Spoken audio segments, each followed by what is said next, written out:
What's up, everybody? It's me, the Tyrant, the Tabletop Tyrant, that is, and we're going to be talking about making the most of your battalion box.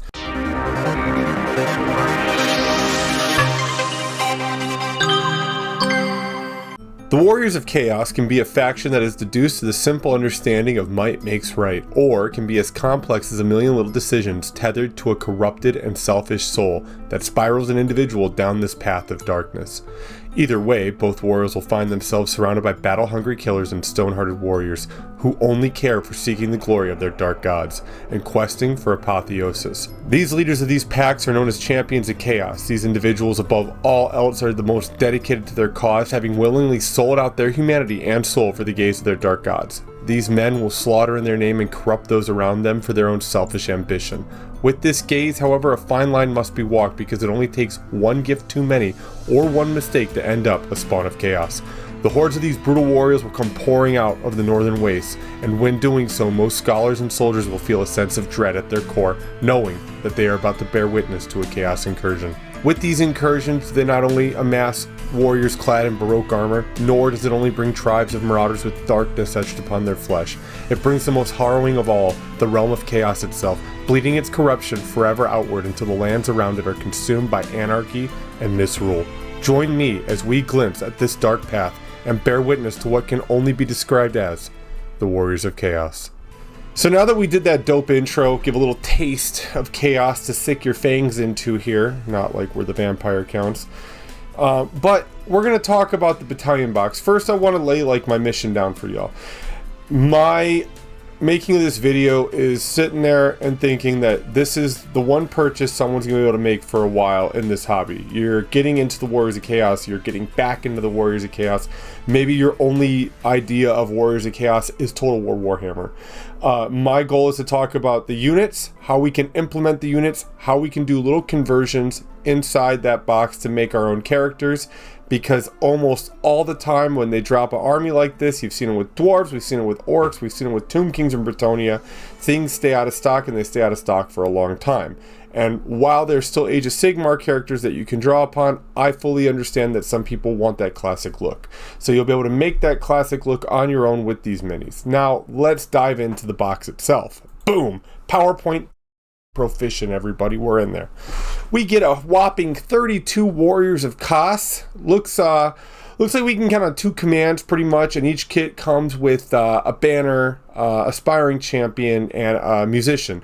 Now, with that being said, there are 2 ways out of this set that you can build the warriors out the gate: hand weapon and shield, or additional hand weapons. Additional hand weapons will grant you an extra attack, while the shield will grant you +1 to your armor save. Warriors of Chaos are a 5-up armor save base with heavy armor, so any 8th edition homies out there, the Warriors are no longer a 4-up armor save, they're a 5-up. Back to 6 then, practically. So I would like the shield for the way I'm going to purpose my army coming in a later slide. Now, we get 10 Chaos Knights, 2 units of 5. I'm guessing we can count on 2 sets of commands. And with that kit, you can build one with lances. It's technically halberds, or you can do sword and board, which will grant you access to the ensorcelled special rule. Really good stuff. I would do the ensorcelled weapons, unless you're going to do like Mark of Corn, then do lances. But the lances make really great bits. The extra shield will make great bits to convert your warriors. And then finally, we get 2 Chaos Chariots. Now, these chariots are dope. You can build them in 2 separate ways. One Gore Beast and one regular. The Gore Beast is a big monster pulling the chariot, also a rare choice. The other chariot has 2 steeds. Both have 2 charioteers, and beautifully enough, both can be taken as mounts. Now, the Gore Beast, as I said, is a rare option. The regular chariot is a special. So be that as it may when it comes to picking your army. Boom. Understanding the units. It's very important when you play the Warriors of Chaos to sit there and assess the fact that you're going to be going into games with less models than Horde armies. 100% for sure. Warriors, being your core choice in this box set, are not the best I would have gone with, but you're still got them. And that's not a bad thing. That's not a jab. And we're going to talk about ways to implement this army as we go on. They can also be a tad bit unforgiving if you mess up with deployment or you mess up with the mission. So what I did in my 1,000 points is I gave every unit a mission to do while we play the game. And if it doesn't succeed in its task, that means I implemented it poorly and it was a waste of points. Moving on. To be or not to be. Chaos is ridiculous in terms of flavor, aesthetic, its lores of magic, its marks of chaos, and the units. Now, with this set, they are traditional warriors and they are Chaos Knights, but for the Chaos Knights, there are no models for chosen Chaos Knights. That is up to you. You can run the Age of Sigmar ones if you want, which are bigger. They fit on the 30x60. You can run the Age of Sigmar Chaos Warriors if you don't want to run the Pewter Chosen and you don't want to spend $60 for 5. Those are all options, but you can also just convert the ones in this box with extra knight bits and make your own chosen out of the foot warriors, or you can make your knights just the chosen choice and leave your soldiers, your warriors of chaos as your core. The latter is what I would be doing personally, and that's how I'm going to go forward with it. But with that in mind, you're not limited to one play style, and because of that, I would recommend magnetizing the arms with the Warriors of Chaos. Super easy. I'll be doing a demonstration on this channel, so subscribe if you want to see that. But I'm going to be going through with this set, doing the conversions, making it up, making it look cool. So if you guys need help with that, I'll be dropping a video in it. But the Chaos Warriors have 2 little circles that you can just fit a magnet in, chop the back half of the arms off, magnetize them, and that way next edition, when additional hand weapons are better than sword and board, or vice versa, you're able to just take it out. Or if you want to buy the weapons later on, like the halberds and great weapons, boom, you'll be able to magnetize those, and you'll have all sorts of options without having to spend the money on a bunch of extra troops. Highly recommend doing that. The Chaos Knights will be a bit harder to magnetize. It's not harder, it's just it's not as simple, but that's not bad. Moving on to the point that I'm trying to make with this is, if you have your imagination open, you're able to really succeed in anything you're looking to do with this. Now, moving on to the army. I made a 1,000 point list. With that 1,000 point list, I did not put any magical items. The only mark I gave to a unit was the unit of Chaos Knights. I kept everything pretty bare bones, and that's because my assumption is that you all will be able to play a 1,250 point game with this, giving you about 250 points worth of upgrades, magical items, swapping out characters, and so on and so forth. So for the character, I took Exalted Champion on Gorby's Chariot.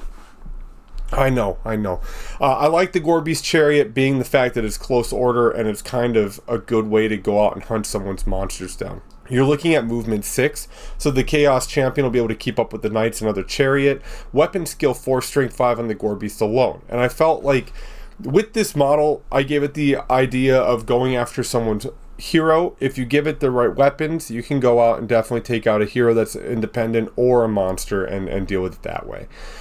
But with that also being said, you feel free to mess with it. I chose the Exalted Champion because it's right in the middle of the road. You can choose to upgrade that to a Chaos Lord, get better stats. You can choose to downgrade it to an Aspiring Champion and convert a Charioteer into a Sorcerer and take a Sorcerer on top of it. The world's really your oyster when it comes to doing that. Secondly, moving on to core. I took 30 Warriors of Chaos, Champ, Banner, no Musician.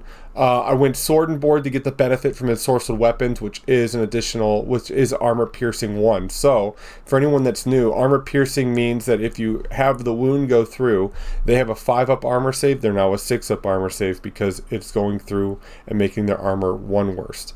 Now with that also, again, we said it in the beginning, Chaos Warriors have a 5-up armor save. Shield makes it a 4-up. With this unit, I'm going to take this big brick of 30, and it's going to have 2 purposes. One, I'm going to deploy it when I see my opponent deploy something they really care about that's a big brick of something that's going to rip me apart.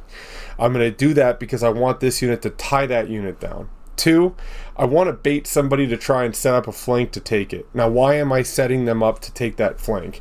A 6x5 is the way I would go with this formation, so it'll be rather long on the 30mm base. And what you're going to do is you're going to want to bait your opponent to kind of think like, yeah, I'm going to hit that charge. And with chariots having close order, you could have your hero placed in a way where it won't be necessarily like out of the realm of possibilities to support it, but I would set up my other chariot, my knights maybe to intercept anything that my opponent's going to throw to flank my Chaos Warriors. Bait them and take them. That's the way I would do it. The reason why I say don't pursue your knights is for this reason coming up. Knights, I took 5 chosen knights with Mark of Corn. I gave them the lances, full plate armor, giving them a 4-up armor save. They have the shield, which makes it a 3-up armor save, and they are barded, which makes it a 2-up armor save. Now, what makes these knights fantastic is a couple special rules. One, they have first charge, which makes anytime they charge a unit that gets rank bonuses, they kind of disrupted for the first round, so they won't be adding on to that. 2, they have counter charge, which means playing Mark of Khorne, you're going to want to kind of be a little bit reserved with these guys. You're not going to want to throw them out because Frenzy is what you get with the Mark of Khorne. Now, I guess we'll dive into that really quick for those that don't know. Frenzy gives you an extra attack, makes you immune to fear and terror, and also immune to panic tests. However, the downside is that if you can make a charge, you must charge. 2, if you lose combat, you lose Frenzy, you lose the mark. You paid that points for nothing. Now, to ensure that, I gave them a full command to include a musician. Sometimes it comes down to having that musician, and if I can pay the 6 points, 7 points to not lose Frenzy because of something, I'm going to do it. Now, furthermore, countercharge. I like countercharge because it allows you to stay a safe distance away from the enemy, and if they charge you with a monster or unit of cavalry, you're allowed to say, I countercharge. Roll a d3, meet him in the middle, and having counted, and you get to have count as charged. With lances, you get the benefits for having charged, I believe. Correct me if I'm wrong.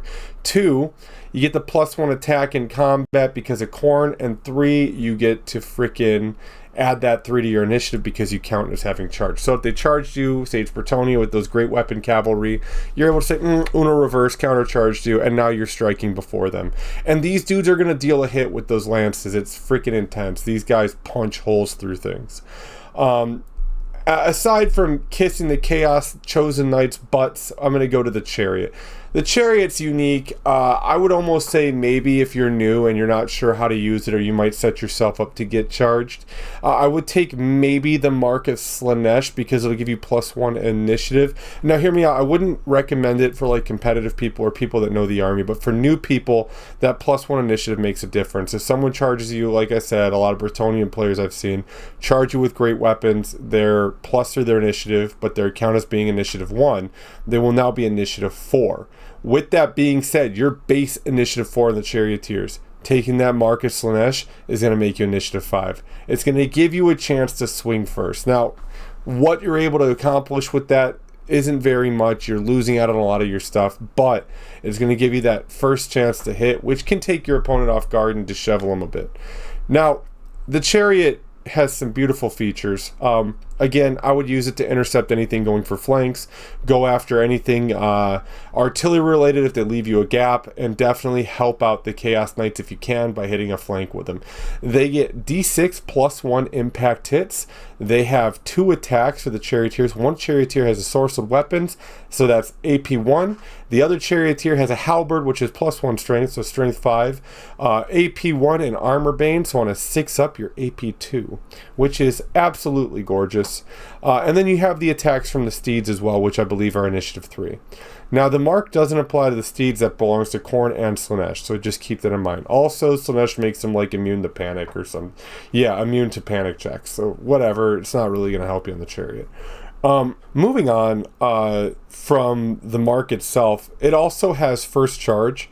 So in the really freaking off chance where it's like you have to charge a unit, maybe you messed up deploying, you can charge with this Chariot. And the goal, if that happens, is to kill the opponent's front rank because they won't be able to attack you back. You do that through a combination of impact hits, attacks, and then on top of it too, with your first charge, make them disrupted so they don't get any rank bonuses against you. You'll get +1 to combat res for close order. Hopefully you killed about 5 or 6 people if you're lucky. That's really pushing it, but we're going off really luck here. And then on top of it too, their banner and stuff aren't able to balance it out. So if you can do that, they're probably going to fall back in good order, but be aware you're going to have to start shifting assets to support that Chariot, or just let it die altogether and consider it lost. It's up to you. Moving from the Chariot, we're going to talk a little bit about conversions that we can do. Now, we covered the army. Let's talk about the models here. So you have 2 Chaos Warriors left over. You can convert one into a BSB. Top right hand corner, here's a video of me doing that. Check it out, really easy. You can do it with even material. 2, you can make one of those champions. The aspiring champion in that kit has his arm up, so like this whole part of the shoulder actually is what you glue on. Chop the torso midway, take a torso from one of the knight kits, put it on, give him the dopest pauldrons, the dopest helmet, the shield with the ram's head icon, and the coolest hand weapon you can find, and boom, you got your exalted champion. Now I mentioned a sorcerer, and you might be like, hey Tyrant, you said I could make a sorcerer out of it. Well, yes, if you put one of them on the back of a chariot, you won't need to worry about the charioteer on there. With that charioteer, this guy right here has a halberd. Chop the axe part off, chop the pick part off on the back, leave the spear, paint an eyeball on the ball, give him the bear head from the Chaos Warrior set, and boom, you have yourself a dirty little sorcerer. He got a lot of armor, but you know what? Back in older editions, sorcerers had chaos armor, so you could just play it off as that. Who really cares? That's my options for making some quick characters out of the set, and honestly, that's what I'm going to plan on doing when I get this set for the channel. Moving on, things to keep in mind here. We got the Arcane Journals. These things have come out, they've added units, they've added new force organizations, they've added some entire lores, and then definitely war gear items, magical stuff that you can take. With that being said, this will change the game of the Warriors of Chaos when this drops, just like Orcs did, just like freaking Tomb Kings and Bretonnia. Well, I don't really know. Did Bretonnia change a lot with their Arcane Journal? I don't really see a whole lot of them. But anyways, stand by for that. Change is something we have to embrace, especially in the gaming community. So, like I said, the magnets become a better option. Now, with that, I remember I got a comment on my last video I made because the Chaos Trolls are back. Now, the Chaos Dragon rule is probably going to be in there. We know that they dropped the Skin Wolves again, which, beautiful. We know that they dropped Chaos Ogres, Chaos Trolls, and that they're bringing back a Warpfire Dragon. Now, I would not be surprised if there's a Force Organ there to take a monster list. I don't think there's going to be Throg coming out, but they might use a Chaos Dragon or something as like a general and say, hey, you take this dude, you got access to a bunch of monsters as core.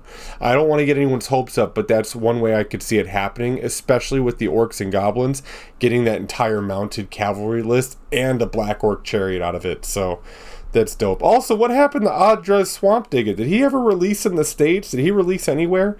I haven't seen him, and that model is something I've been wanting to paint for the channel. But anyways, yeah, so be aware of that. Also, FAQs, GW FAQ stuff, keep your eye out for that. Which is going to bring me to my second to last point, having fun. Look, the biggest thing with any of this stuff in the game, if you got to get sweaty on it, you want to get sweaty and greasy and be hella competitive, this video is probably not going to be geared towards you. It's just the fact of the matter. I want to get new people in with this box, and anyone that plays Warriors of Chaos competitively is going to not see a lot of validity in the battalion box. That's cool. But for those that do, just remember the biggest things to have fun.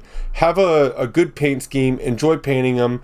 Go crazy, experiment, have fun. The beautiful thing about rank and file games is if you don't like something, how it came out or how it painted or how you sculpted it, you put it in the back rank and it never sees the light of day. So really take this opportunity to grow and thrive and try things maybe you wouldn't try if you play other board games like 40K or Sigmar or Heresy, right? The nice thing is the models in the back rank will never see the front, and that's beautiful, you know. So enjoy yourself. If you don't want to paint the army different colors for the different marks, or if you do, or if you want to paint them all rainbows or dreamsicle freaking color schemes, you can go. And I printed out these little tokens. They have Khorne, Nurgle, Slanesh, Undivided, Tzeentch. I painted them up. I put them next to my unit so that way my opponent will know when I'm using a mark and exactly what the mark does for transparency. I recommend all of you do that. If not, you could always put a little note card in the top of your unit so your opponent knows. Now, finally, it's time for me to say goodbye, everybody. I hope that this glimpse into the path of chaos was able to illuminate you and help you make some decent decisions and get you thinking and excited for the Warriors of Chaos. Now, if you're not looking for the old models, go to the Age of Sigmar range and buy everything there if you want. I'm personally running a lot of the newer stuff, but it's completely up to you. This battalion box in my opinion, is going to be great for anyone that collects or anyone that's new to the Warriors of Chaos. This is just my closing statement here, I guess. It's going to allow new players to really dabble with marks, dabble with warriors, dabble with chosen, all the really kind of big intricate things. And it's going to give you a great foundation to where all you'll need to do is add a unit here, add a unit there, and slowly build your army, so that way it's not such a big hit to the wallet and it's affordable. Everybody, I want to say thanks for tuning in this video. I appreciated you guys being here. I really am happy to come back into the swing of things, and I look forward to y'all next time. I'm going to do how to paint a regular Chaos Warrior in black and gold armor. Everybody, freaking peace.